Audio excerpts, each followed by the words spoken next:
Mga anak, dito muna kayo sa tabi. Huwag kayong lalayo.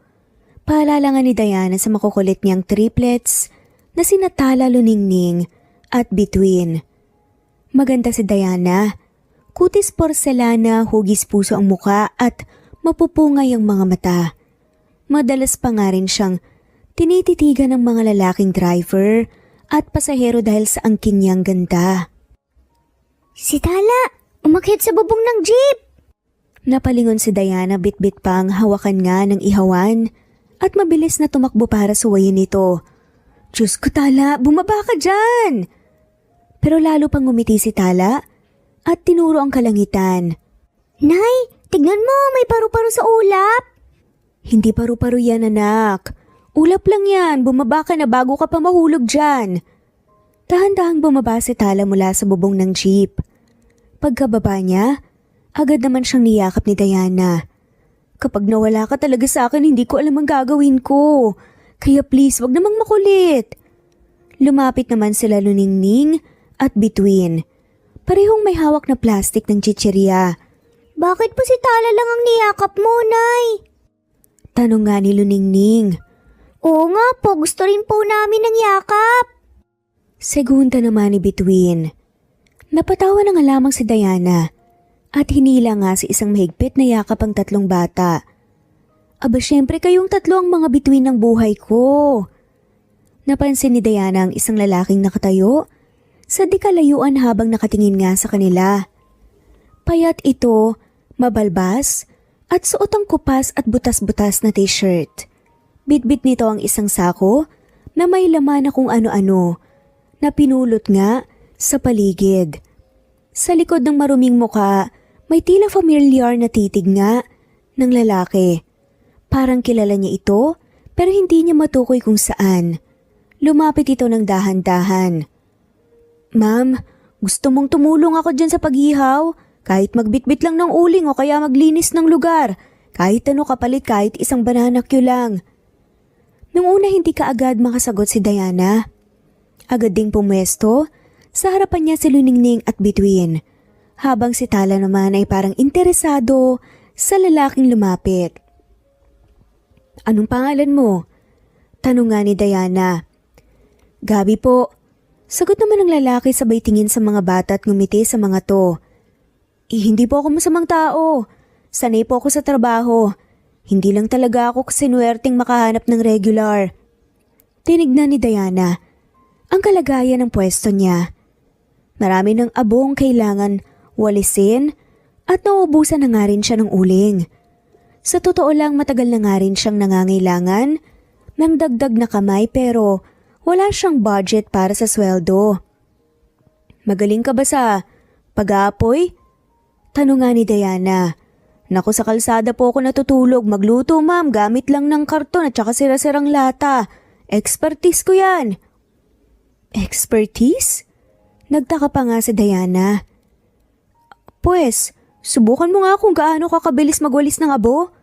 Sabay abot nga di Diana ng maliit na walis at itim nga na timba. Agad namang kumilos si Gabi. Si Tala na laging mahilig nga sa kakaiba ay umupo sa tabi ng sako ni Gabi at tinatanong kung anong laman nun. Kuya, ano yan? May laruan ba dyan? Meron akong lumang manika dito, gusto mo? Medyo kalbo nga lang. Biro pa nga ni Gabi, sabay kinuha nga ang basag na Barbie na ang isang paa ay napalitan nga ng pako. Tumawa na nga lamang si Tala. Wow! Ayos to! Para siyang si Ate Luningning, pagbagong gising! Hoy! Sigaw naman ni Luningning sa sinabi nga ni Tala. Sabay na hinabol nga ang kapatid na ngayon ay tumakbo nga palayo. Napangiti na nga lamang si Diana. Ilang buwan na rin siyang hindi natatawa ng ganito. Parang may presensya nga si Gabi na kahit hindi mo kilala, mararamdaman mong hindi naman siya delikado. Gabi, ani nga ni Diana matapos ang ilang minuto. Sa ngayon, banana cue lang talaga ang kaya kong ibigay eh. Pero kung matino ka magtrabaho, baka makaisip ako ng paraan. Salamat po. Kahit pagkain lang po talaga ayos na. Basta may silong at saka may kaunting pagkakaabalahan. Sagot naman ni Gabi. Biglang umihip ang hangin. Napatingala si Diana at makulimlim na naman. Mukhang uulan. Bituin, kunin mo yung panlampaso. Gabi, tignan mo kung pwedeng ipwesto tong tarapal sa gilid para hindi mabasa ang uling. Agad namang tumalim ang lalaki. Ganon din ang anak niya. Gabing-gabi na. Ang karamihan sa mga jeep ay nakapark na nga at unti-unti nang nauupos ang mga ilaw ng terminal. Malapit nang isara ni Diana ang kanyang maliit na pwesto, tinabunan na nga niya ng lumang tarapal ang mga natitirang banana queue at binibilang ang barya sa isang maliit na plastik. Sa di kalayuan si Gabi naman nagwawalis ng paligid. Lumapit si Diana at inaabutan nga ito ng isang pirasong banana queue. Salamat Gabi, malaking tulong ka sa akin. Tuloy ka pa rin ba bukas? Tumango si Gabi sa bayo ko. Oo, kung okay lang ho sa'yo. Minsan naiisip ko na parang may familiar sa'yo eh. Hindi ko lang talaga matukoy kung saan kita nakita noon. Saad ni Diana. Marami na po akong napuntahan. Sabi naman ni Gabi. Hindi alam ni Diana kung bakit, pero parang may kung anong bigat sa dibdib niya tuwing kausap nga ang lalaking to. Hindi nga lamang niya ma-explain. Nang pumasok nga si Diana, sa bahay ay kinuha nga ni Gabi mula sa sako ang isang maliit na kahon. Nabalot nga sa lumang dyaryo. Binuksan niya ito ng palihim. Nandoon pa rin ang litrato ng isang babaeng nakangiti, karga ang isang sanggol, at katabi ang isang lalaking naka-corporate attire. Saglit niyang tinignan ang sarili sa salamin ng tricycle, at ngayon ay mahaba na nga ang kanyang balbas, sunog sa araw ang balat, at kahit siya hindi na halos makalala ang dating sarili. Diana, bulong nga ni Gabi sa hangin. Ito lang talaga ang paraan para makalapit ako ulit sa'yo. Hindi pa niya kayang sabihin ng totoo. Hindi pa ngayon dahil alam niyang kapag nalaman ni Diana kung sino siya, ay baka magbago ang pananaw nito sa kanya. Maagang nagbukas si Diana sa pwesto dahil may umorder nga sa kanya ng 2 dosenang banana queue. Masaya ang triplets. May bago silang laruan galing kay Gabi na pinagtagpi-tagpi. Nagwalis nga ng mga abong na iwan sa gilid ng pwesto si Gabi nang dumating ang 3 batang lalaki nang mas matanda ng kaunti sa triplets. Mga 6 hanggang 8 taon. May dalang plastik at chichirya at hawak ang laroang baril-barilan. Uy, tignan niyo yun oh! Sigaw nga ng isa habang nakaturo kay Gabi. Pulubi na nga, basurero pa! Tumawa nga ang dalawa. Tignan niyo yung balbas oh, parang unggoy! Nagkatinginan ng triplets. Hoy, bakit kayo ganyan magsalita ha? Palaban na tanong nga ni Tala na agad tumayo at lumapit sa harapan ni Gabi. Pulubi naman talaga siya, di ba? Diyan lang yan natutulog sa upuan ng jeep. Sagot ng batang may chichirya. Hoy, hindi siya pulubi! Matigas ang boses ni Liningning na ngayon ay may hawak pang maliit na walis. Oo nga, siya ang tagapagtanggol ng banana queue namin. Dagdag naman ni Bituin. Tsaka, kapag wala siya, walang mag-aayos sa uling, walang makulit na magbibigay sa amin ng tansan na parang pera. Kaya, huwag niyong pagtatawan si Kuya Gabi ha. Taas noong wika naman ni Tala. Napahiya ang 3 batang lalaki na payoko ang isa, habang ang isa naman na pangiwi at muling tumitig kay Gabi na patuloy lang sa pagwawalis na parang walang naririnig. Nag-oobserba lamang. Ano, hindi kayo makasagot no? Ani naman ni Tala, nakapamewang pa. Hindi na nga tayo babalik dito. Inis na sabi ng batang may chichirya, bago tumakbo palayo at sinunda ng 2. Nakasama. Pagkaalis ng mga to tumalikod nga si Tala at lumapit kay Gabi. Kuya Gabi, huwag mo silang pansinin. Mga bastos lang sila tsaka mga papansin. Napatingin nga si Gabi sa bata at bagamat may lungkot nga sa kanyang mga mata, isang maliit na ngiti nga ang gumuhit sa kanyang labi. Salamat Tala, ang tapang mo nakakabilib ka. Lumapit na nga rin si Luningning at Bituin. Kuya Gabi, gusto mo makakita ng magic? Tanong pa nga ni Bituin sabay kuha nga ng tansan na may nakasulat na L at pinagtatagilid nga ito sa kamay. Ito ang lucky coin mo para pag nalulungkot ka, hawakan mo lang to tapos iisipin mo kaming tatlo para hindi ka na po malungkot. Pampaypay mo na rin kapag mainit. Sabi nga ng triplets. Sabay inabot nga ang lucky charm na sinasabi nila at ang pamaypay para gamitin nga ni Gabi. Kinuha naman ni Gabi ang mga bagay na inabot nga sa kanya at matagal na nga niya itong tinitignan.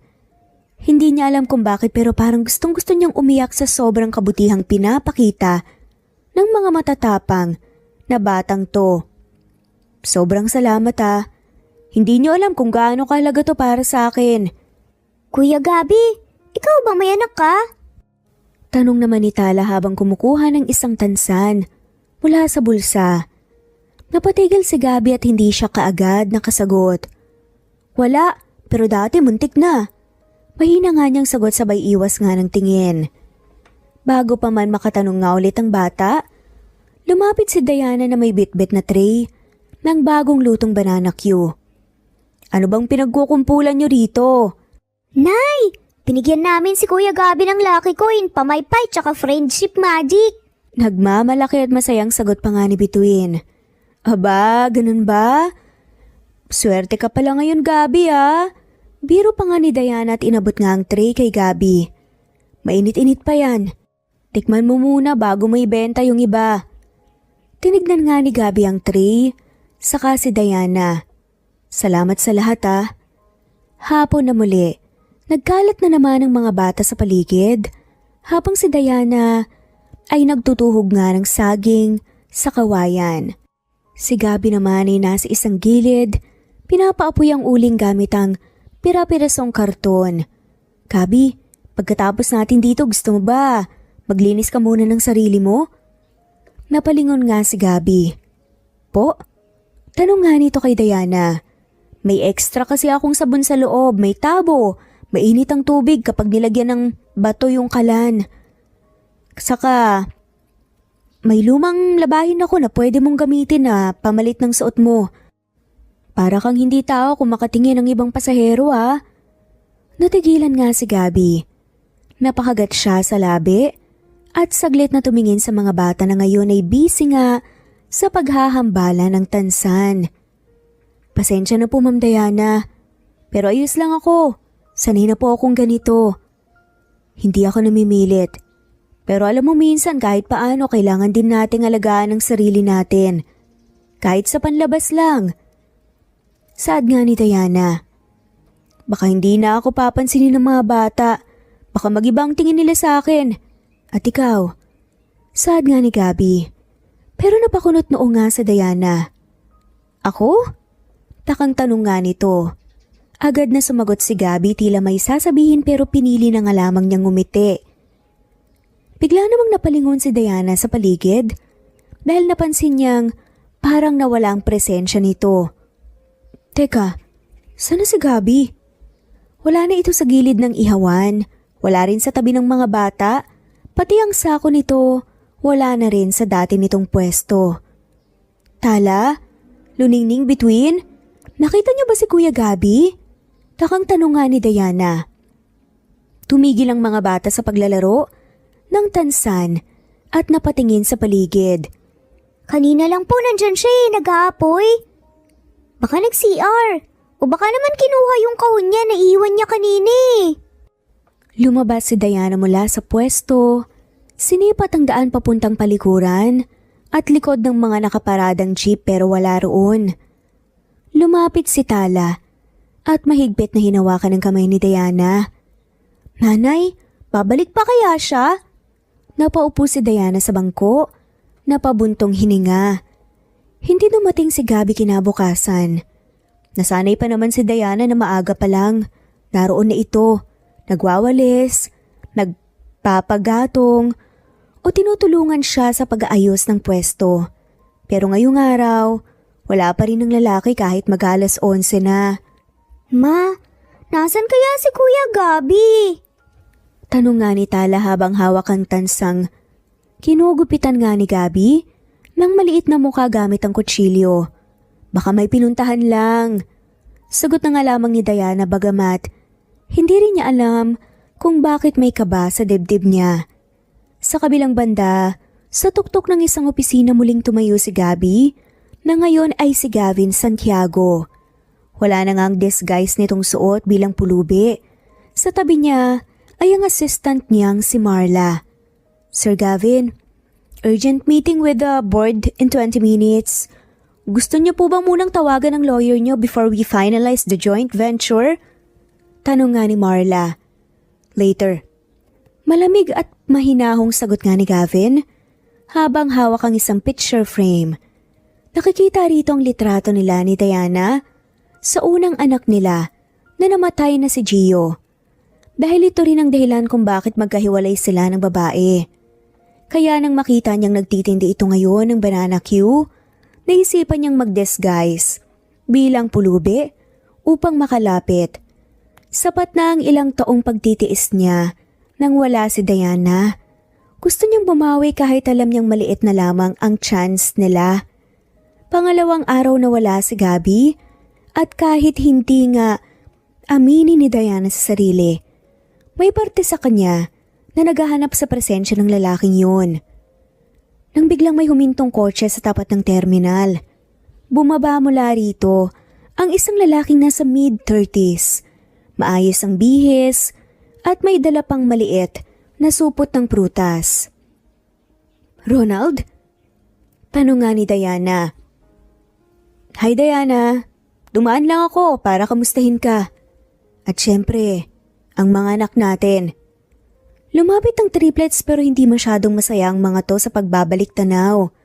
Sanay na sila na si Ronald ay dumadaan noon pa man. Kinakausap si Diana pero hindi talaga nagiging bahagi ng araw-araw nilang pamumuhay. Napag-isipan ko na, pwede ba nating ituloy ang usapan tungkol sa kasal? Napatingin si Diana sa triplets. Sabay tingin kay Ronald. Alam mo Ronald, paulit-ulit na to. Ilang beses na tayong nag-usap, di ba? Hindi ako interesado. Napakunot noo si Ronald. Iniisip ko lang ang future ng mga bata. Kapag kasal na tayo, may legal na pangalan sila. May mas malinaw na pagkakakilanlan. Napakunot noo si Diana. Legal na pangalan? O legal na access sa lupa sa probinsya na bigla mong tinanong sa akin noon? Huwag mo akong gawing tanga. Mariing saad ni Diana. Hindi kaagad nakasagot si Ronald. Tumikhim siya at ngumiti ng pilit. Nag-aalala lang ako sa inyo. Maganda yung lugar sa probinsya. Pwede nating paunlarin yun. Para kanino Ronald? Sa akin ba o sa pangalan mo? Para sa'yo? Tumayo si Luningning at lumapit sa ina. Sa likod niya naman sumunod si Tala at Bituin. Ayaw namin sa kanya, nanay. Gusto namin si Kuya Gabi. Siya ang tunay na mabait, hindi yung may kotse lang. At saka nagpipiling na mayaman. Sunod-sunod na saad pa nga ng mga bata. Napatigil si Ronald. Mukhang nabigla sa sinabi ng mga bata. Gabi, sino yun? Isa lang siyang taong tumulong rito. Gusto mo ba siya? Biglang tanong nga ni Ronald na parang possessive. Hindi porket may tumulong, may gusto na kaagad ako. Sagot naman ni Diana nang pabalang. Okay, fine, sorry. Kung sakali magbabago pa rin ang isip mo, di ba? Mayabang na tanong pa nga ni Ronald. Kapag nakita kong totoong intensyon mo, pero sa ngayon, ayoko muna talaga. Sad na nga lamang ni Diana para matapos na. Makalipas ang ilang linggo, muling bumalik si Ronald sa terminal. May dala pa nga siyang mga laruan para sa triplets. Luningning, Tala Bituin, may pasalubong ako. Nagkatinginan ng magkakapatid, maingat ang kinuha ni Talang laruan na isang maliit na karaoke mic.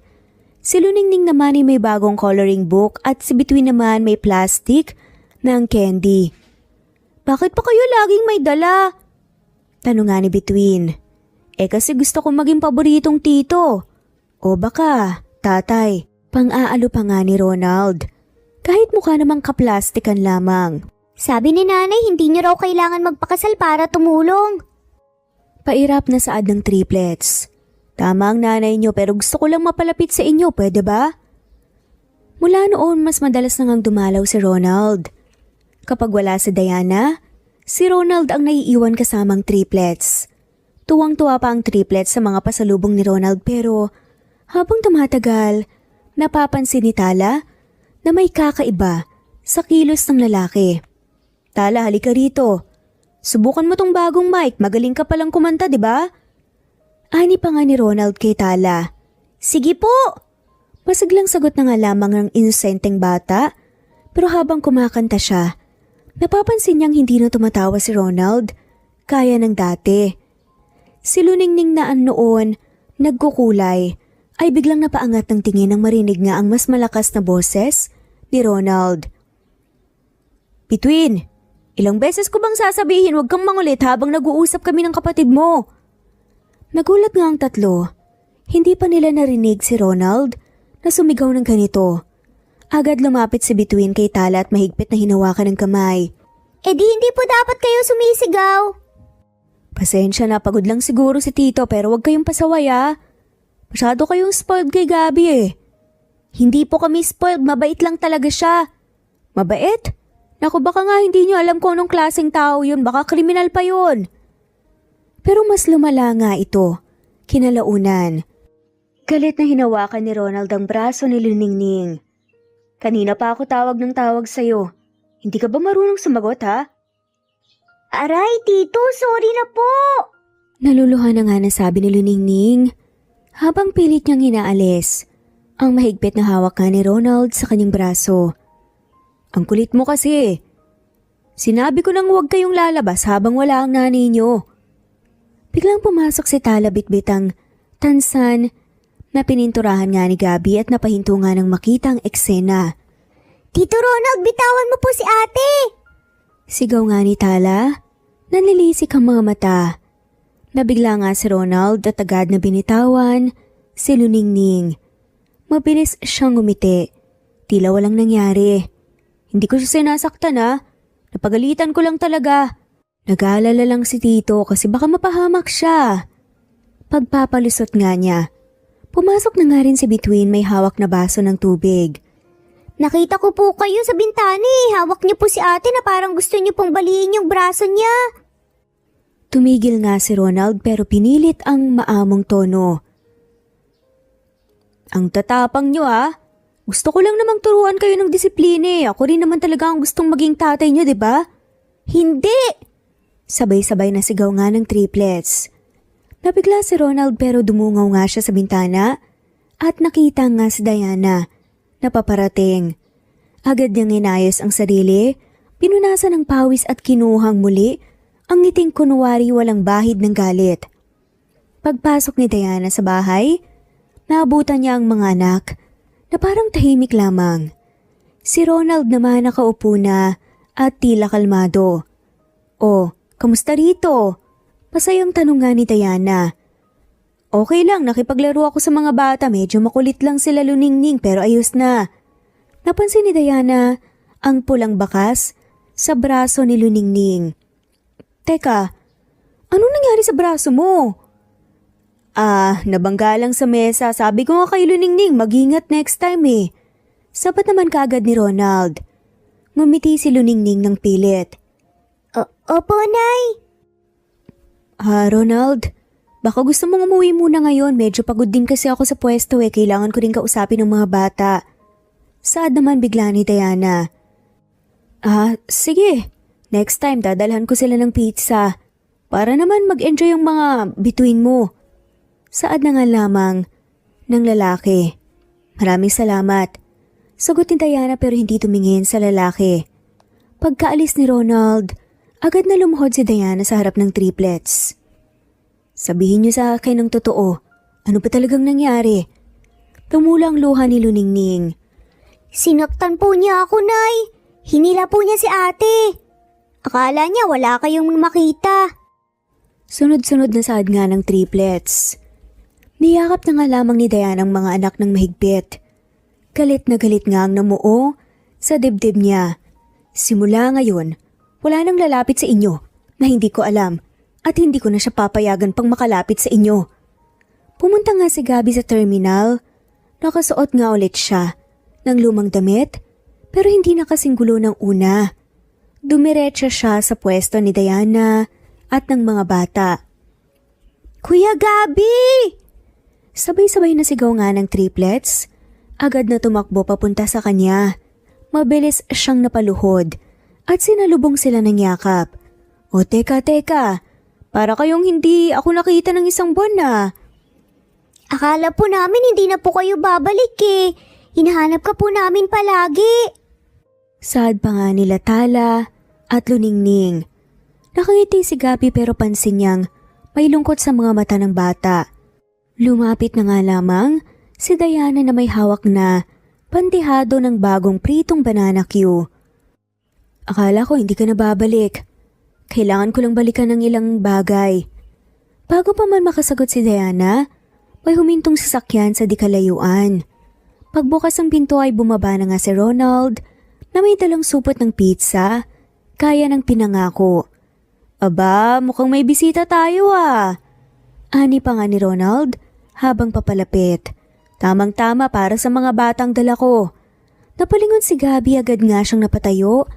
Matagal siyang nakatitig kay Ronald. Tila sinusuri nga ito. Napansin ni Ronald ang titig niya at ngumiti. Uy, parang nakita na kita dati ah. Magkakilala ba tayo? Tanong nga ni Ronald. Hindi sumagot si Gabby, sa halip lumingon siya kay Diana. Ronald, si Gabby nga pala. Tumutulong siya dito sa pwesto. Ganun? Ako naman ang tatay ng triplets. Sabay kindat pa nga sa mga bata. Nag-uusap na kami ni Diana tungkol sa future namin. Filingero na saad pa nga ni Ronald. Tila nanigas nga si Gabby. Kita ni Diana ang pagbabago sa postura niya. Hindi nagpatinag si Ronald. Ayos yan. At least may katuwang ka dito, Diana, pero syempre ako pa rin ang uunahin mo pagdating sa pamilya, di ba? Hindi na nga lamang kumibo si Gabby. Hindi rin siyang umiti. Sa halip marahan siyang tumalikod. Lumapit sa triplets at binulungan si Luningning. Ayos ka lang ba? Tumango ang bata pero saglit na tinignan ng ina. Tila humihingi ng permiso kung pwedeng magsumbong. Umiling si Diana ng marahan. Mauna na ako. Babalik ako bukas, Diana. Gabby? Habol nga ni Diana pero pinigilan niya ang sarili. Naglakad na nga si Gabby palayo pero bago pa nga siya makalayo, lumingon siya kay Ronald. Ingat ka. Malamig na sabi nga nito bago tuluyang naglakad. Muling bumalik si Gabby sa kanyang opisina, kinagabihan. Sa likod ng glass wall ng kanyang floor, tahimik siyang nakaupo habang hawak nga ang cellphone.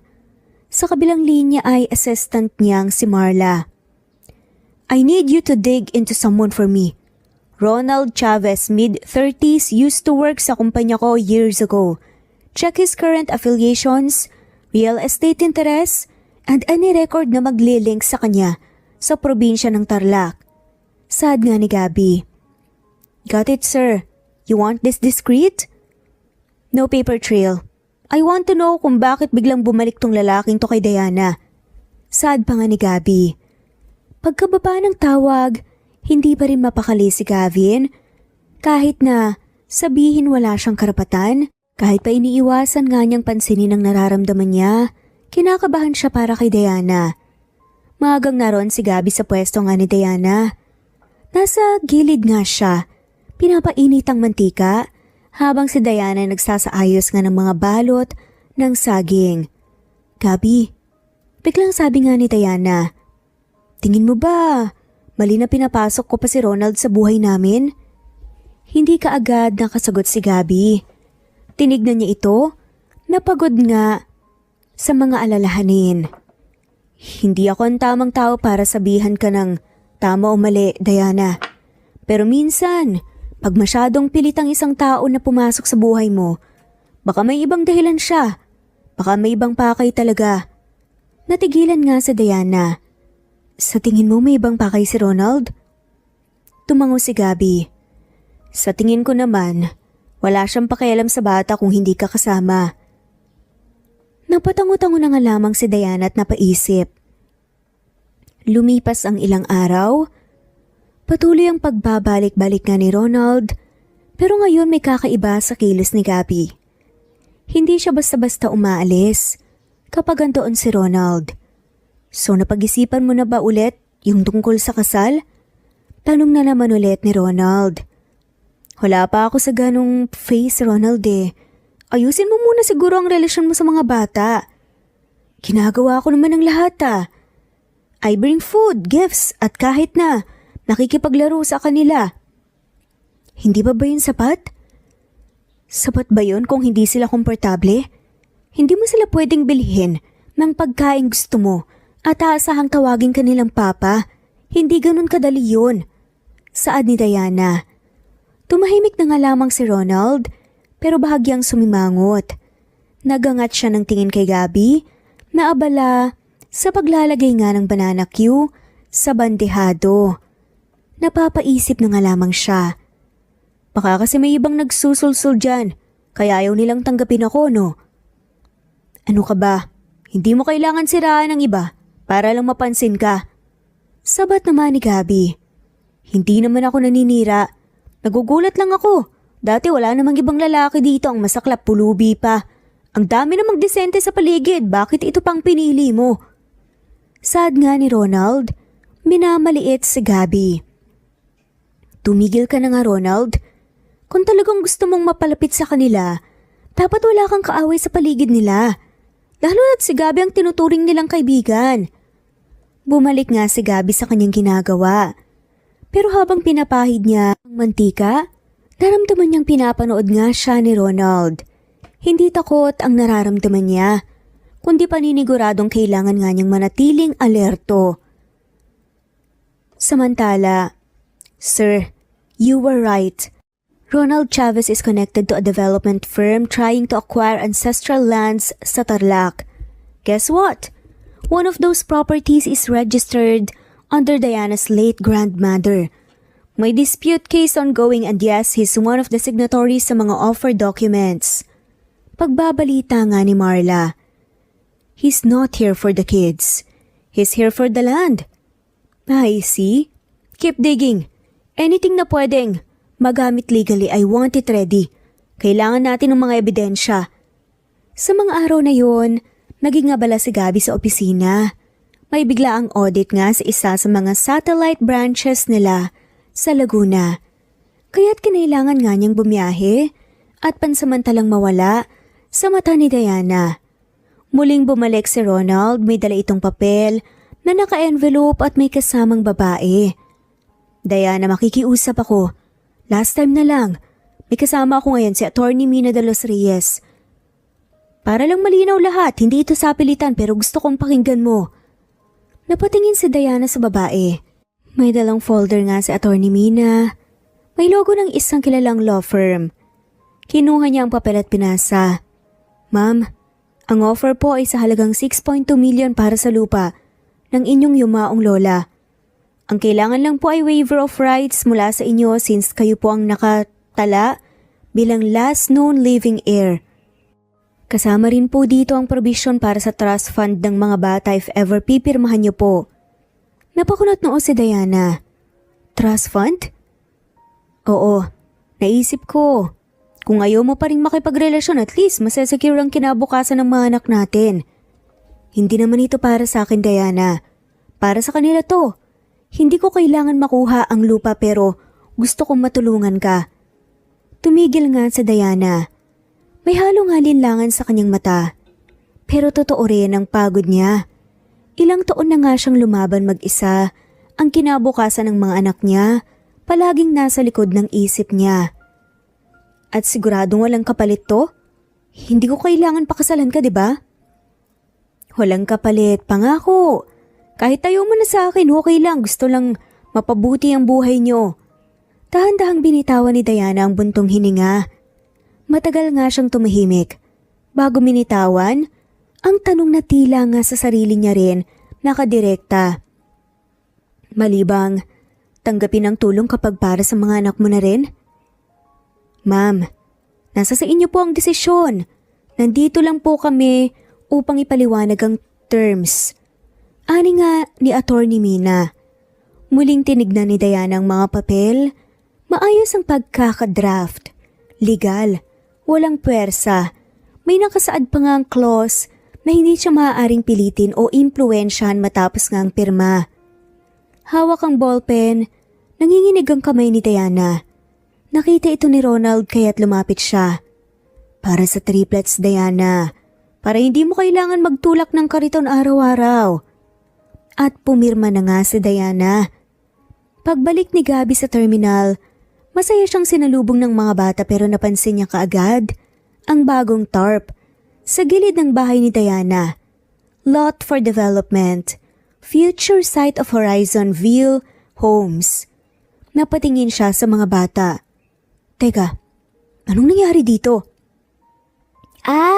Si Tito Ronald po may kasama pong abogado daw po tapos nag-usap sila ni nanay. Ang sabi po may trust fund na daw po kami. Sagot pa nga ni Tala. Parang binuhusan ng malamig na tubig si Gabby. Agad siyang lumapit kay Diana. Nanooy nakaupo nga sa tabi ng kalan. Anong pinirmahan mo, Diana? Kinakabahang tanong nga ni Gabby. Napatingin si Diana rito. Hindi siya nagsalita kaagad. Pinaayos lang ang lupa, may legal papers. May trust fund para sa mga bata. Ginawa ko to para sa kanila. Para sa future nila. Kailan lang? Nung wala ka. Hindi ko alam kung kailan ka babalik ang sabi niya. Para sa kinabukasan namin. At walang kapalit. At naniwala ka naman. Hindi sumagot si Diana. Hinawakan ni Gabby ang sentido niya. Tila pinipigilan nga na magalit. Diana, that man doesn't give without taking. Hindi lang basta lupa ang isinuko mo. Binuksan mo na rin ang pinto para kontrolin ka niya. Makalipas ang 3 araw muling bumalik si Ronald. Nakasuot siya ng branded polo shirt, bagong sapatos, at tila mas kumpiyansa kaysa dati. Hindi na ito ang dating palihim na nanliligaw. Ngayon ay umuugong nga ang yabang sa kanyang bawat kilos. Sa tabi ng bahay naman naglilinis nga si Diana habang nakaupo sa isang banig ng triplets. Nagkukulayan nga ng gamit ang bagong crayons na binili ni Gabby. Wala si Gabby sa sandaling yun dahil umalis upang bumili ng uling para nga sa pwesto. Uy Diana, kumusta na ang bagong buhay? Maayos naman. Gusto mo? May tira pa. Tinuro niya ang ginisang gulay sa palayok. Hindi na. Afford ko naman ang mamahaling pagkain. Tumawa siya mag-isa at saka umupo nga sa gilid nga ng bangkito para sa sarili nga niyang teritoryo. Ano bang sadya mo? Wala lang. Gusto ko lang magpasalamat na sa wakas nakuha ko na ang titulo. Hinugot niya mula sa kanyang bagang folder na may stamp ng Registry of Deeds. Kanina lang na-release. Tignan mo kung sinong nakapangalan bilang bagong may-ari. Dahan-dahan nga niyang inislide sa harap nga ni Diana ang dokumento. Alam mo bang wala sa papel ang kahit na anong clause tungkol sa trust fund? Ang bait mo masyado, ang bilis mong pumirma, ang bilis mong mauto. Ha? Anong ibig mong sabihin? Ang ibig sabihin, Diana, akin na ang lupa mo. Wala kang nakuha kundi pa sa salamat ko. Nakakatuwa, no? Ang tagal mong pinaghirapan, isang pirma lang binigay mo kaagad. Dapat noon ko pa to ginawa eh. Umabot pa talaga ng ilang taon, gumastos pa ako ng pera para sa mga palamunin mong anak. Nanlaki mga mata ni Diana. Dahil nga sa narinig. Ano? Sinungaling ka? Huwag kang mag-alala. Gagamitin ko ng maayos ang lupa. Siguro condos or resort. Malay mo, bigyan pa kita ng discount kung gusto mong magbakasyon.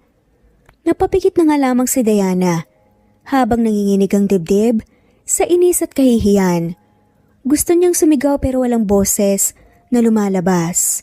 Nasa harapan niya ang katotohanang niloko nga siya at pinakamalala ay ang pinagkatiwalaan pa nga niya ito.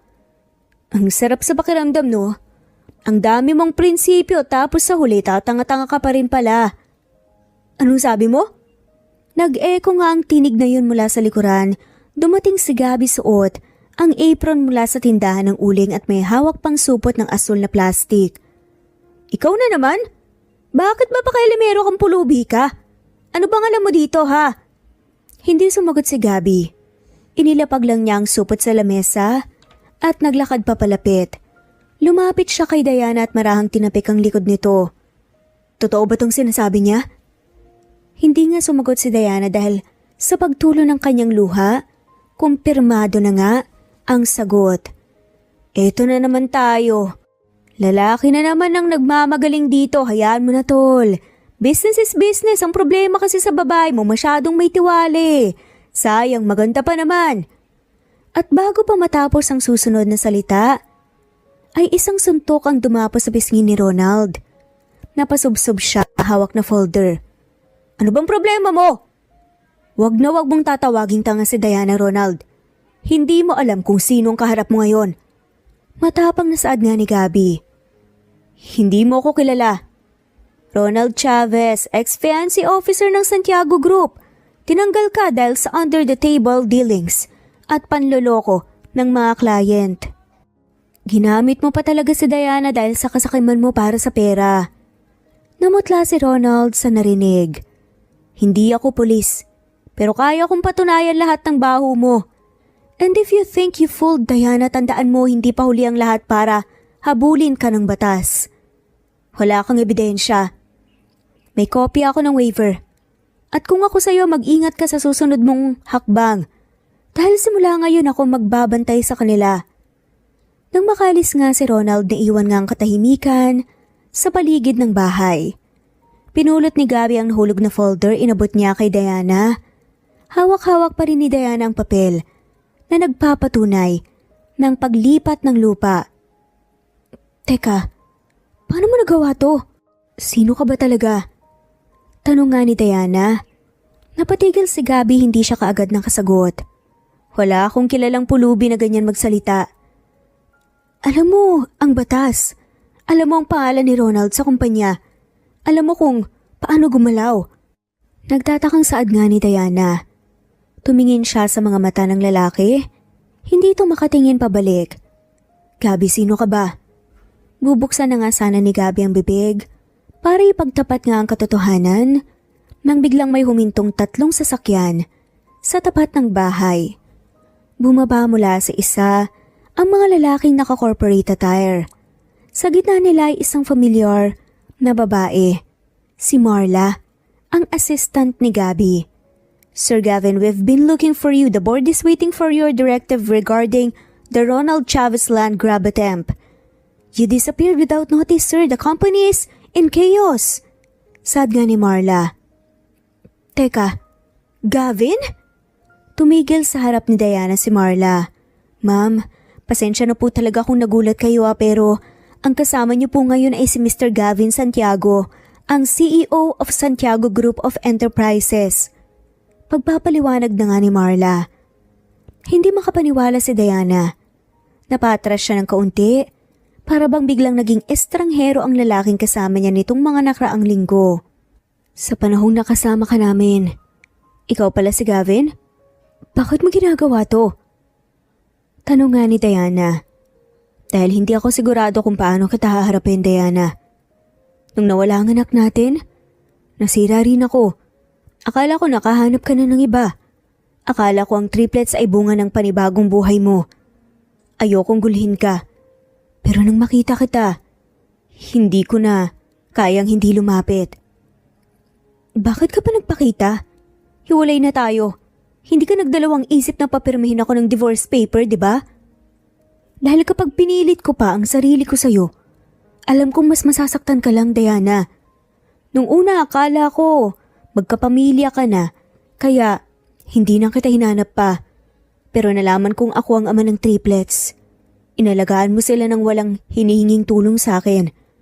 Alam kong galit ka pa rin sa akin dahil mas inuna ko pa ang trabaho ko kaysa sa damayan ka sa pagkawala ng anak natin noon. Kapag nakikita kitang umiiyak, mas lalo lang ako nadudurog. Pero hinayaan mo rin ako sa huli.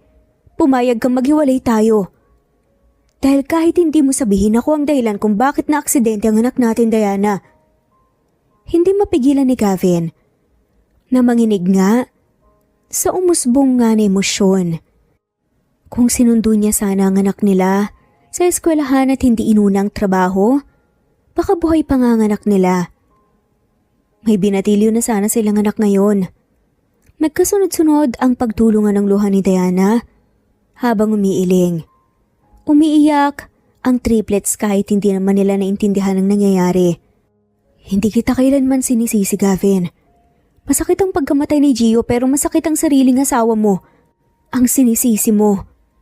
I'm sorry sa lahat ng mga pagkukulang ko bilang asawa at ama. Kung pwede lang balikan ang lahat, gagawin ko talaga. Kung pwedeng ako na lang ang nawala imbes na si Gio. Diana, araw-araw kong pinaparusahan ang sarili ko sa alaala ng araw na yon. Tahimik lang si Diana. Tila estatwa ang mga luha niya. Nagtuloy-tuloy sa paghagos pero hindi siya makatingin kay Gavin. Hindi ko hahayaang danasin ng mga anak natin ang parehong sakit na dinanas natin noon. Hinawakan niya ang kamay ng isa sa triplets na si Tala. Lumapit naman sina Luningning at Bituin na marahang yumakap nga sa kanya. Papa ka po ba namin? Tanong nga ni Tala. Napakagatlabi na nga lamang si Gavin. Hindi niya kayang magsinungaling. Oo anak, ako ang papa niyo, pasensya na kung ang tagal ko bago nasabi. Yumakap nga si Tala ng mahigpit sa ama. Para bang sa tagal nga ng tanong, ito ang sagot na matagal na nga niyang hinihintay marinig. Lumapit si Marla kay Diana. Ma'am Diana, ito po ang revised title transfer. Ayon po sa legal team, may clause po doon na nagsasabing reversible po ang ownership sa loob ng 30 days kung may fraudulent misrepresentation. Nakahain na po kami ng motion para po i-revoke ang paglipat kay Ronald Chavez. Tinanggap nga ni Diana ang folder, ngunit hindi pa rin tinignan nga ni Gavin. Dahan-dahan siyang tumayo at kinuha ang kamay ng mga bata. Pasensya na po pero kailangan ko munang mapag-isa. Tumingin siya kay Marla. Pakisabi sa boss mo, salamat sa lahat ng ginawa niya pero hindi ko siya kayang kausapin sa ngayon. Hating gabi na magkatabi nga sa higaan ng triplets. Tulog na ang mga bata pero si Diana, kising pa rin habang hawak ang folder na inabot nga ni Marla. Hindi niya pa rin kayang buksan to. Isang malakas na sipa sa pinto ang yumanig sa buong bahay. Napabalikwas si Diana. Diana, buksan mo to! Sigaw nga ni Ronald habang pilit binubuksan ang pinto. Nangangatog ang mga kamay ni Diana at mabilis na tinungo ang kwarto ng mga bata. Ngunit huli na, nabuwal na nga ang pinto. Pumasok si Ronald ng pawisan, magulo ang buhok at may hawak na patalim. Namumugtong mga mata nito dahil sa pagkalasing at galit na galit nga siya. Tinanggal mo lahat ng meron ako, Diana. Ronald, tigilan mo na to. Ikaw ang gumawa niyan sa sarili mo. Sinira mo ang plano ko. Pinahiya mo ko. At si Gavin? CEO pala at dating asawa mo pa. Bigla nga niyang sinunggaban si Tala mula sa higaan. Sumigaw nga ang bata. Ronald, ano ba? Bata yan! Anak ko yan!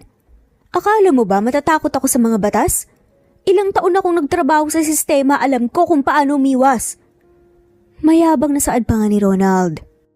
Tinutok ni Ronald ang barel sa ulo nga ng bata. Pero dahan-dahan lumapit nga si Luningning at kinagat ang kamay ni Ronald at napasigaw nga ito sa sakit at nahulog nga ang hawak nitong patalim. Mabilis na sinunggaban nga ni Diana si Tala at itinulak ang mga bata palayo. Ngunit isang malakas na suntok ang tumama sa kanyang pisngi. Tumalsik siya sa pader. Duguan ang paligid ng labi ni Diana. Nahilo siya at halos hindi makagalaw. Biglang bumukas nga ang pinto sa likuran ni Ronald. Bitawan mo sila! Nakatayo si Gavin sa bungad nga ng pintuan habang habol ang hininga. May hawak rin siyang baseball bat. Nalilisik ang mga mata niya sa lalaking minsang pinagkatiwalaan ni Diana. Walang may karapatang saktan ng mga anak ko. Dumating din ang bida! Sigaw nga ni Ronald habang nanginginig sa galit. Akala mo ba?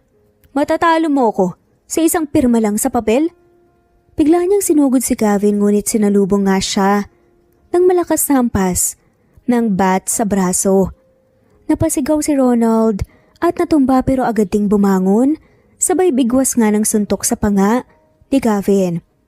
Nabitawan ni Gavin ang bat, nagpagulong-gulong sa sahig ang dalawang lalaki habang nagsusuntukan. Lahat ng galit, lahat ng sakit na kinimkim ay nag-uumapaw sa mga kamao nila. Wala kang dangal, hindi mo sila minahal, ginamit mo lang si Diana. Isang siko ni Ronald ang tumama nga sa tiyan ni Gavin. Napatras siya dahil rito pero mabilis na sinunggaban nito ang baril mula sa sahig. Lumuhod kayong lahat! Sigaw nito sabay tutok nga sa mag-iina. Sumigaw si Luningning sa takot, si Bituin naman nanginginig nga sa takot habang nakayakap kay Tala. Ronald, ano ba? Pakiusap naman! Tama na! Kung galit ka sa akin, ako na lang at ako na lang, wag ng mga bata! Nakangising nilapitan nga siya ni Ronald habang hawak pa rin ang kanyang patalim. Wala akong pakialam kapag hindi ko nakuha ang gusto ko, mas mabuting mawala na kayong lahat. Ngunit isang putok nga ang pumunit nga sa katahimikan. Napaluhod si Ronald at napatulala. Dahan-dahan siyang bumagsak sa sahig. Umalingaw-ngawang iyak nga ni Tala habang niyayakap ang ina. Sa may pinto, nakatayo si Marla na may hawak nga ng patalim. Hindi niya pinatay si Ronald pero sapat na yon para matumba ito at hindi makagalaw. Tumawag na ako ng pulis. Mahinang sabi nito habang nanginginig nga ang mga tuhod. Unang beses rin kasing nagamit ni Marla ang baril sa tao kaya hindi nga niya maiwasang kabahan. Nagsidatingan ng mga pulis. Dali-daling nilapitan ng mga tauhan ni Gavin ang mga bata at si Diana, saka pinusasan si Ronald na ngayon ay duguan ng braso. Ilang linggo pagkatapos ng nangyari, bumalik ang normal na buhay ni Diana. Katulad ng dati ay may suot siyang apron at nakapusod ang buhok. Tumatakbo ang simpleng buhay gaya ng nakasanayan. Tila bang walang nangyaring kaguluhan, kamakailan. Nasa tabi lang si Tala na nagbibilang ng mga nakahilerang banana cue sa tray. Sina Luningning at Bituin naman ay nasa likod, naglalaro gamit ang tirang uling at plastik na bote. Napatingin si Diana nang may humintong SUV sa gilid ng kalsada. Bumukas ang pinto at bumaba mula rito si Gavin. Wala na ang punit-punit na damit ng isang pulubi. Wala na ang pekeng balbas. Siya na ngayon si Gavin Santiago, ang isang CEO ng kilalang kumpanya sa syudad.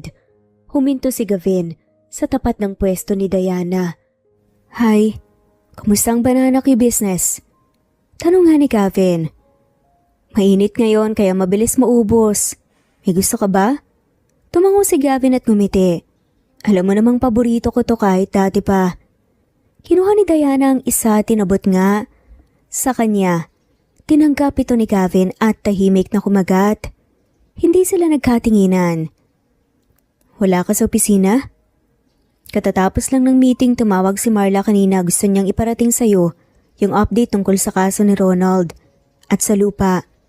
Napahinto si Diana sa pag-ihaw. Napatingin siya sa lalaki. Anong balita? Na-revoke na ang title transfer. Legal na ulit sa pangalan mo ang lupa. Si Ronald naman, nasa kustudiya na.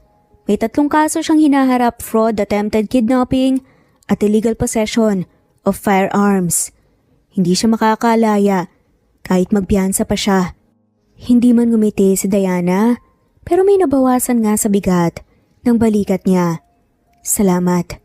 Wala yun, responsibilidad ko to. Mama, pwede po ba kaming maglaro sa plaza pagkatapos pang magtinda? Singit nga ni Tala bigla. O sige, basta wag kayong lalayo ah. Diyan lang sa may malapit. Tumango ang 3 bata at masayang nagtakbuhan palayo. Nakatanaw lang si Diana habang pinapanood ang mga anak. May ilang batang kasing edad nila Tala ang nakatambay din sa parke. Paglapit ng triplets, narinig kaagad ang bulungan ng 2 sa kanila. Ayan yung anak nung baliw. Yung mama nila iyakin, yung papa nila pulubi, tapos yung isa naman kriminal. Komento nga ng isa. Hindi nga nila alam kung sino talagang tatay nila baka anak ng 3 lalaki. Nagtawanan pa nga ang grupo. Hindi nakatiis si Tala at lumapit nga. Hindi totoo yan. Hindi baliw si Mama at si Papa naman mabait siya. Talaga lang di ba yung isa sa inyo tinutukan ng baril? Nakakatawa kayo, triplets nga kayo pero ampun naman pala. Hindi na nga nakapagpigil pa si Luningning. Lumapit siya at itinulak nga ang isa sa mga batang nambubuli. Nagsimulang magkasigawan at nauwi nga sa pisikal na away. Umiiyak na nga si Bituin habang pilit nga silang inaawat. Ate Diana, may away sa plaza! Yung mga anak nyo! Sumbungan ng isang bata kay Diana nang makarating nga ito sa pwesto. Tumakbo nga si Diana ng mabilis. Sumunod nga rin si Gavin nang makarating sila sa lugar. Naabutan nilang may mga batang nagsisigawan. May gasgas sa tuhod, si Luningning at si Tala nga ay namumula nga ang pisngi. May isa pang batang lalaki na umiiyak habang inaalunga ng nanay nito. Mga asal kalye! Kung kani-kanino lang siguro galing ang mga batang yan. Sigaw ng isang ina. Doon nga pumasok si Gavin, dumiretso siya sa gitna ng kaguluhan. Sabay sabing, anong sinasabi niyo tungkol sa mga bata? Tumahimik ang lahat. Napalingon ng ibang magulang at mga bata. Kilala nila si Gavin Santiago. Lalo na ngayon wala na nga siyang disguise. Sir, pasensya na po pero yung mga anak niyo po kasi ang nauna eh. Tinulak nila yung anak ko. Nauna? Sa narinig ko, tinawag ninyo silang ampon. Anak ng kung sino-sino at anak ng kriminal. Natigilan ng babae. Bilang ama ng triplets na yan, sinasabi ko sa inyong lahat, wala kayong karapatang saktan sila. Pisikal man o salita. At kung may problema kayo, ako ang harapin nyo. Hindi sila. Na mga musmus na bata pa lamang. Lumingon siya sa mga bata. Tala, Luningning, Bituin, halina kayo rito. Dahan-dahang lumapit ang mga bata, niluhuran nga ni Gavin si Tala at pinahid nga ang luha nito. Anak, sorry kung hindi ko kayo kaagad na ipagtanggol. Pero ngayon, walang sino mang pwedeng magsabi na wala kayong ama. Dahil ako yun, ako ang papa nyo at hindi yan magbabago. Yumakap si Tala sa ama niya habang si Luningning at Bituin naman ay sumunod. Sa mga naririto, malinaw po ang pakiusap ko, itigil na ang paninira sa mga inosenteng bata. Hindi nila kasalanan ang kasalanan ng matatanda. Sigaw ni Gavin. Maagang dumating si Galvin sa pwesto. Nakaupo nga si Diana, habang tinitiklop nga ang mga tuyong dahon ng saging. Ayoko nang maulit yung nangyari kahapon, kaya napagdesisyonan ko na ipapatransfer na sila sa Saint Amara Academy. Safe, may guidance support, at private.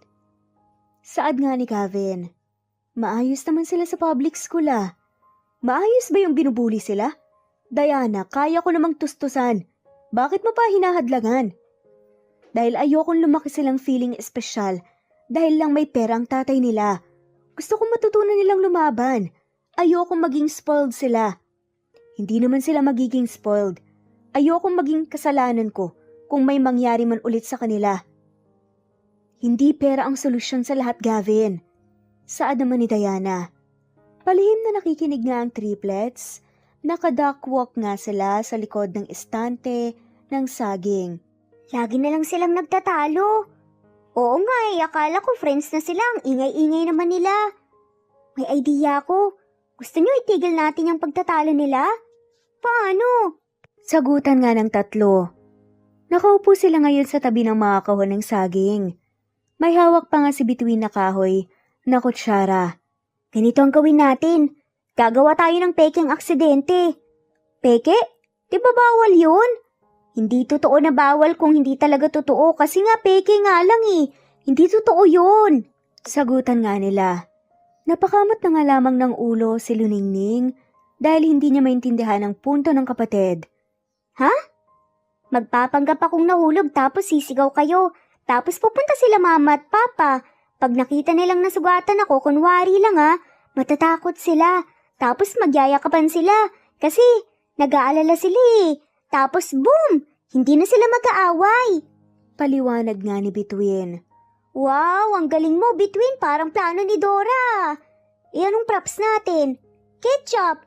Yung natirang ketchup ni Galvin kahapon. Lagay natin sa tuhod ko para kunwari may dugo. Maya-maya pa ay nag-uusap pa nga rin sina Diana at Galvin nang biglang sumigaw si Tala. Nagulat ang dalawa at sabay na tumakbo sa likod ng tindahan. Between anak? Hay naku Between. Naabutan nila ang eksena. Si Between na nakahiga nga sa sahig at nakapikit ng bahagya. May ketchup ito sa tuhod at may dahon pa nga ng saging na parang kumot. Mama, Papa, may dugo! Hindi na siya nagsasalita, parang patay na siya eh. I love you both. Huwag na po kayong mag-away. Saad nga ng tatlo at sa huli kunwari nangihinang nagsalita pa nga si Between. Anak, Diyos ko, may sugat ba? Diana, tumawag ka ng doktor. Saad naman ni Gavin. Between, okay ka lang ba? Biglang tumilat si Between, ngumiti sabay tayo. Surprise! It's a prank para magbati na po kayo ni Mama. Natigilan nga sina Gavin at Diana. Natahimik sila ng ilang segundo. Ngunit bago pa nga sila makapagsalita pa ulit, sabay-sabay na tumawa ang triplets. Kumana yung plano natin. Akala nila talaga may dugo. Ang galing ng acting mo doon, Between. Napailing na nga lamang si Gavin na pabuntong hininga at tuluyang napaupo sa tabi ng mga anak. Kayo talagang tatlo. Sa edad nyo, ganyan na kayo magplano at mag-isip? Sad nga ni Gavin. Between anak, hindi na pwede ang ganitong biro delikado yan. Halos atakihin ako sa puso eh. Sorry po mama, gusto lang naman po namin kayong wag mag-away eh. Tumahimik nga sandali ang paligid. Napatingin nga si Gavin kay Diana. Si Diana naman biglang nang lambot ang muka. At dahan-dahang naupo rin sa tabi ng mga anak. Sorry na mga anak, hindi namin sinasadya ng papa niyo minsan kasi kahit gusto naming gawin ng tama para sa inyo. Iba-iba lang kasi kami ng paraan. Pagpapaliwanag ni Diana. Pero isang gusto namin, ang maprotektahan kayo. Nagkatinginan ulit si Gavin at Diana. Ngayon may ngitingang kasabay. So friends na ulit kayo? Tanong ni Between. Baka more than friends. Uy, baka magkikising-sing na kayo Panunukso pa nga ni Luningning. Hoy, bawal pa sa edad niyo yung mga ganyang usapan ha. Sa lilim nga ng punong mangga, sa dulo nga ng lupa ni Diana, nakalatag sa lupa ang isang lumang mapa. May mga tansan, dahon at patpat na nagsisilbing patanda nga ng mga plano. Nakaluhod nga si Diana hawak ang lapis, si Gavin naman, nakaupo at may hawak na sketchpad. Dito ko sana balak magpatayo ng open kitchen. Yung parang palengke sa probinsya, maaliwalas. Makikita ka agad ang mga niluluto, pwede rin namang maging maliit na kantin para sa mga estudyante sa barangay. Tinitigan ni Gavin ang layout, saka si Diana. Ganito ka na ba mag-isip noon pa? Noon pa, hindi ko lang nagawa dahil ako lang mag-isa. Marami rin yung naging problema noon. You're not alone from now, Diana. Alam ko kasi nandito ang triplets. Sila ang naging lakas ko. Tumahimik nga si Gavin at tinignan ang paligid bago nagsalita. Sa tingin mo ba masaya na si Gio ngayon? Natigilan nga si Diana at tinignan ang dating asawa. Ngumiti siya at doon nagkatinginan ng dalawa. Masaya siya kasi hindi na puro galit at sakit ang nararamdaman ng puso natin ngayon. Gusto kong mag-move forward sa hinaharap dahil hindi naman kasi matitigil ang buhay natin sa kasalukuyan. Magdadalaga ng triplets. Marami pang gagawin at aasikasuhin. Sa future ba, nandoon pa rin ako kasama mo? Hindi ka agad kumibo si Diana. Kaya binawi nga ito kaagad ni Gavin. I mean, siguro kasama mo pa rin ako kasi tatay ako ng triplets. Pero kung sa buhay mo mukhang malabo na yata. Hindi naman natin alam ang future, di ba? Depende. Saad ni Diana. Napakunot noo si Gavin. Depende? Depende saan? Depende kung... Basta, ewan ko sa'yo. Hirap nga ni Diana. Teka lang, wag mo naman akong bitinin. Sabihin mo na. Depende kung maliligaw ka ng maayos. Diretsang saad na nga ni Diana. Ha? Pwede pa ba yun? Ano ka ba? Nakakahiyang, tanda na natin eh. Saad ni Diana. So, ibig sabihin may pag-asa pa. Malay ko sa'yo. Diyan ka na nga. Hirap na saad ni Diana. Napakamot na nga lamang ng ulo si Gavin pero napangiti habang nakatingin sa babaeng umalis. Araw ng linggo kakaalis lamang ng triplets dahil sinundo nga ng school van para sa kanilang field trip. Si Diana naman naghanda nga rin sa sarili dahil may pupuntahan na rin siya kasama si Gavin. Pagdating nila sa lugar, huminto sila sa ilalim ng puno. Sa paanan nito ay ang isang lapida. Nilapag nga ni Diana ang sunflowers. Si Gavin naman ay dahan-dahang inayos nga ang lilis sa tabi nga ng bato. Hindi pa rin madali, kahit ilang taon na ang lumipas. Minsan iniisip ko, baka mas naging buo tayo kung hindi siya nawala. Sad pa rin ni Diana. Napalingon si Gavin sa babae. Tinitigan niya ang maamo nitong muka. Hindi na ito ang dating babae na laging tuliro at takot sa kinabukasan, kundi isang ina na piniling tumayo nga sa gitna ng unos na buhay. I tried to move on after everything, pero kahit na anong gawin ko talaga, laging may kulang. Lagi kong iniisip kung paano kaya kung hindi ko kayo iniwan. Paano kung lumaban ako para sa inyo? Sad pa nga ni Gavin. Hindi mo kami iniwan, Gavin. Naligaw ka lang. At naiintindihan ko yon. At ikaw, hindi ka nawala. Kahit wasak na yung mundo natin noon, pinili mong manatili. You are a brave woman, Diana. Sad pa nga ni Gavin. Huminga si Diana ng malalim. Tumayo siya mula sa pagkakaluhod nga at tumingin kay Gavin. Hindi madali ang magpatawad, Gavin. Lalo na nung gabi na yun. I was alone. Hindi ko alam kung mas nasaktan ako sa pagkawala niya o sa pagkawala mo. Dahan-dahang lumapit si Gavin. Hawak pa rin niya ang kanyang dibdib na parang may gustong umalpas. At yun ang pinakamalaking pagkakamali ng buhay ko, Diana. Ang hindi mo ako nakita sa panahong kailangan mo ko. I have lived with that guilt every single day. Pero hinanap kita ngayon dahil mahal pa rin kita at hindi yun nawala. Natigilan nga sa Diana. Napatingin siya kay Gio, mukhang muling tumitig kay Gavin. Gavin, sad nga ni Diana. I know, hindi na tayo bata. Hindi na ito ang tipo ng love story na punong-puno ng kilig at danos sa simula. Marami nang nangyari. Marami tayong pagkukulang. Pero naniniwala ako may natira pa.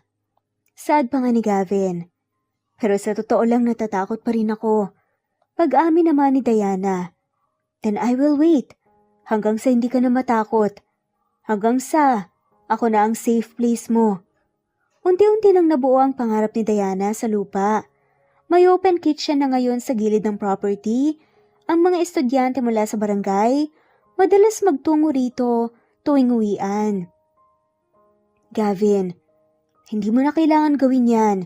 Para ka na tuloy volunteer dito. Tanong ni Diana habang nagayos ng paninda. It is my responsibility as your helper, Ma'am Diana. Pagbibiro pa nga ni Gavin. Hoy, anong ma'am ka dyan? Naalala ko lang noong naging pulubi ako at yan ang tawag ko sa'yo. Natatawang saad nga ni Gavin. Hindi ka naging pulubi, Gavin. Nag-disguise ka lang. Ilang buwan mo rin akong naloko Manang-mana talaga sa iyong mga bata. Hindi na nga kailangan ng DNA Lalo na si Between. Parang nagsisisi yata ako sa akin. Nagmana ang ugali niya. Natawa si Diana at kinuha nga ang sponge kay Gavin. Dahil mukhang pati hugasin, ay gusto nga nitong pakialaman. Ako na dito. CEO ka pa naman tapos naghuhugas ka. Pero hindi inaasahan ni Diana. Nayakapin nga siya ng lalaki sa kanyang likuran. Anong ginagawa mo? Pwede bang ganito na muna tayo? Gusto ko lang magpahinga habang yakap ka. Masuyong saad nga ni Gavin. Hindi umangal si Diana. Kahit ilang taon ngang wala silang komunikasyon, hanggang ngayon ay si Gavin pa rin ang tinitibok ng kanyang puso. Gavin, biglang tanong nga ni Diana. Yes? Huminto ang mga kamay ni Diana sa paghugas nga ng pinggan at pinakiramdaman nga ang init na nagmumula sa yakap ng lalaki. Magiging masaya kaya ang triplets kung magkabalikan tayo? Tanong nga ng babae. Mas magiging masaya sila kung makikita nilang masaya ka. Hinaplos ni Gavin ang buhok ni Diana at banayad na hinalikan ang tuktok ng ulo nga nito. Napapikit na nga lamang si Diana. Para siyang bumalik nga sa panahong buo pa sila. Alam mo bang si Tala palaging nagpe-pray na sana magkabati tayo? Saad ni Gavin. Si Tala? Hindi niya naman nababanggit sa akin yan ah. Secret daw yun.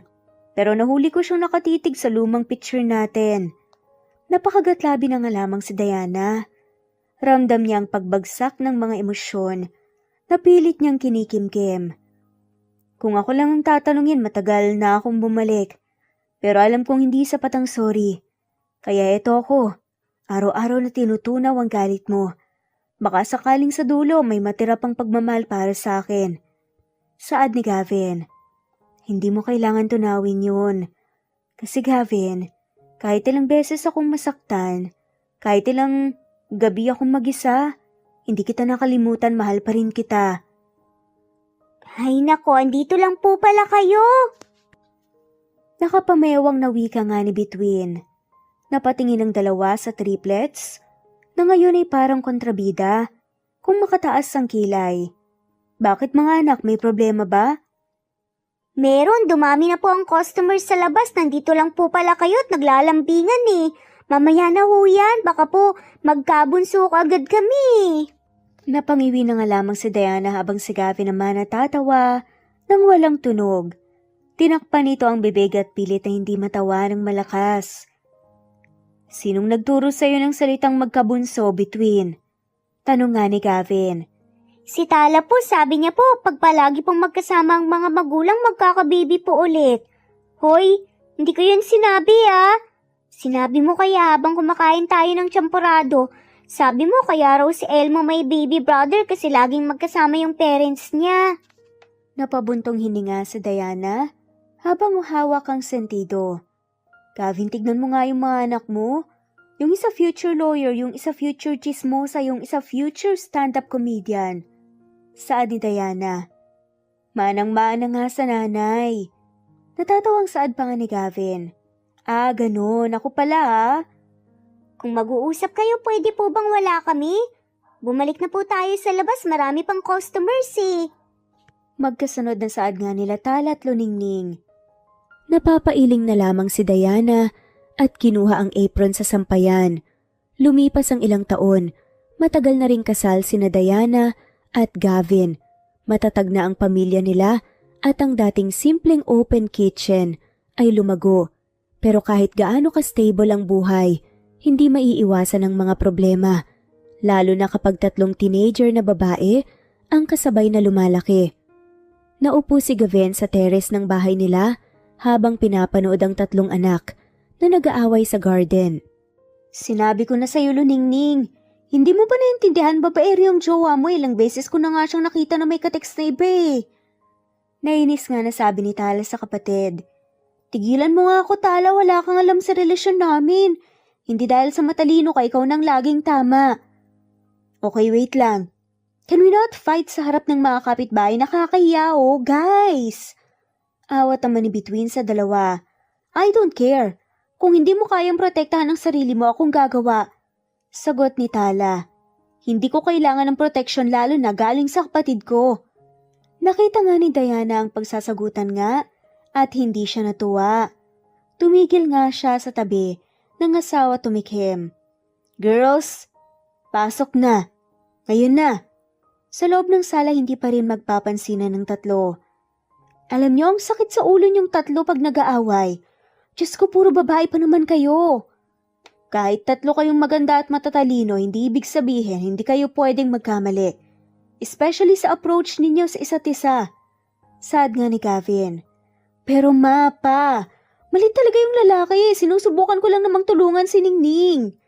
Dahilan naman ni Tala. Tulungan? Siniraan mo siya, pinahiya mo pa ako sa harap niya. Girls, enough.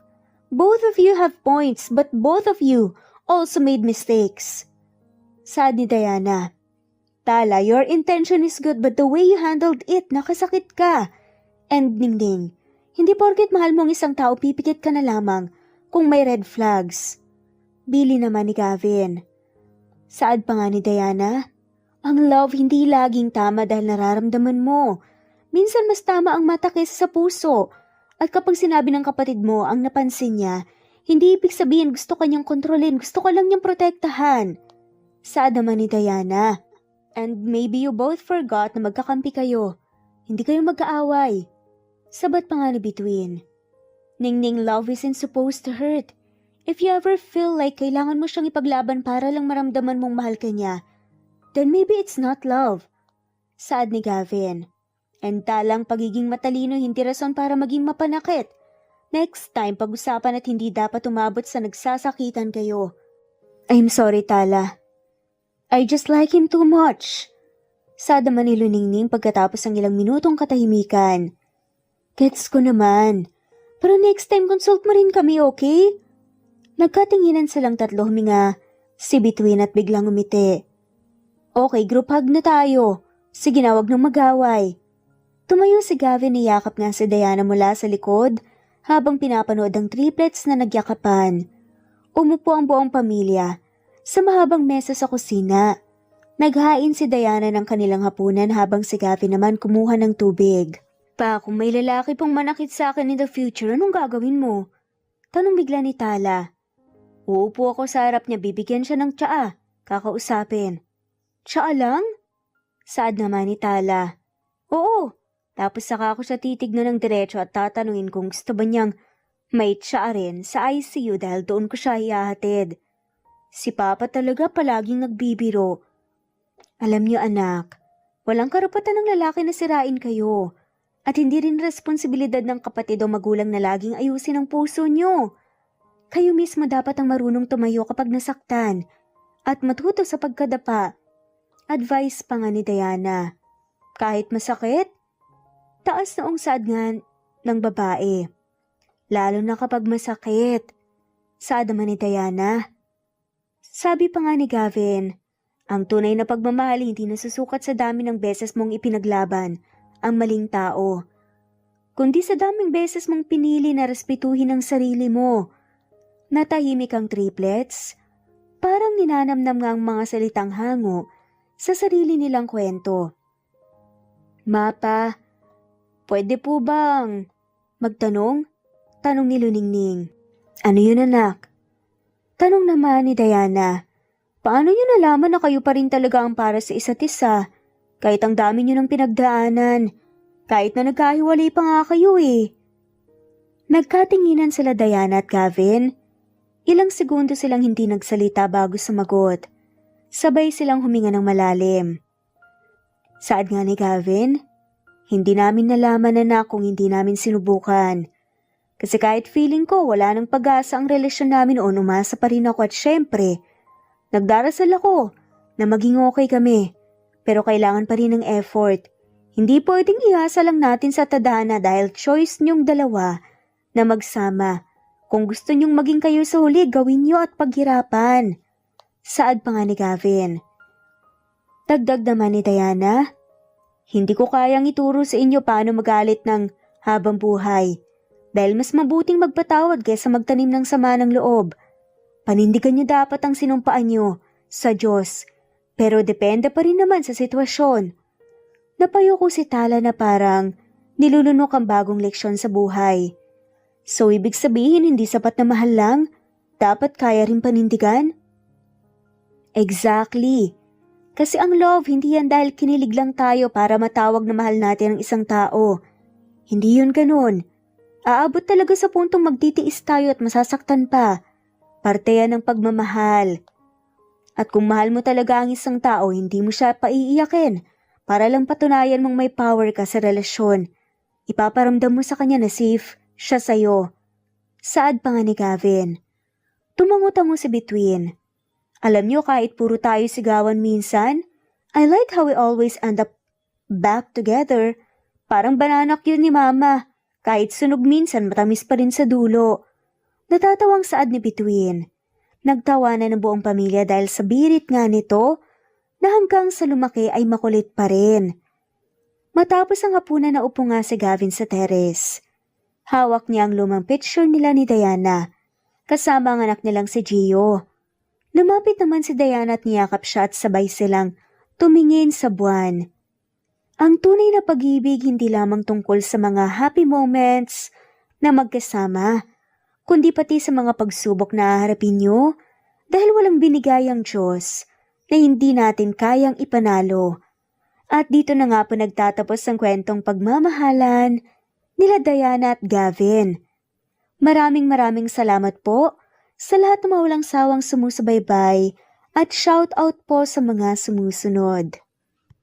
Presbyteros Rose, Amy Regalado, Teresita, Res Cavilla Havana, Precious, Lilian Nobebe, Eli Evangelista Anderson, Marziel Arcilias, Rosemary Palaganas, Rose Martinito, Ding Liege, Alexa Gomez, Jomira Bueno, Amy Fenavares, Irma Emma, Lali Emralino, Tortillas Gaming, Matea Estrera, Annalie Flor, Rosemary Tinito, Rosemary Palaganas, Excelsis Tagala, Emily Kinlog, Rosemary, MM, Penning Escal, Neri Cabangon, Lucia Baldo, Rosemary Vasquez, Londono Villas, Faye, Rosemary, Angelo, Vicky Adlaon, Mercy Villantes, Rezeline Unday,